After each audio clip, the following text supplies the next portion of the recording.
This video is a basic video on the Projects tab.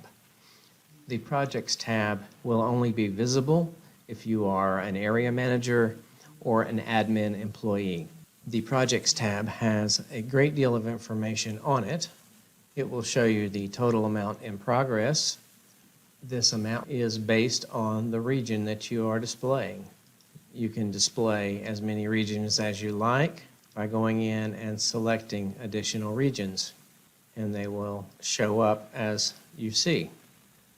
The All button will always be checked here as we are not currently using this functionality. The In Progress, All, and Completed you can use. It will show you all jobs, completed jobs, or of course jobs just in progress, which is the default. This area is a print menu, production, in progress, forecast, past due, issues, etc. All of these are reports.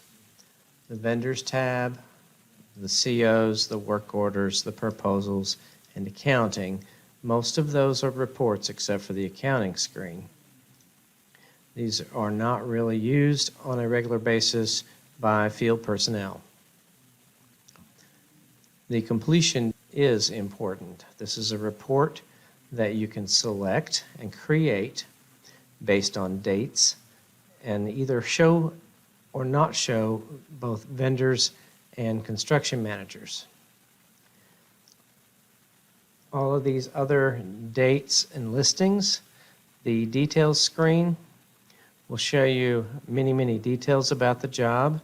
It's kind of an individual job dashboard, if you will. Here again, only rehab is selected. We're not using this functionality right now. It will show the client, the region, the lockbox code if you put it in, or if you have requested that it be put in, the catalog that it's pulling from, and then again here we have the type of rehab, which is the only thing we're using at this point. We have revenue figures, markup figures, change order listing, project management shows you the field manager, our construction manager, and the area manager for the job. Of course, the address information, other miscellaneous information about the property and the work order and purchase order. And here's the most important screen right here, dates. The contract receive date is when we were awarded the job. The date on the contract most likely is prior to that if they mailed it or emailed it. The project loaded date is the date that it was uploaded into the database.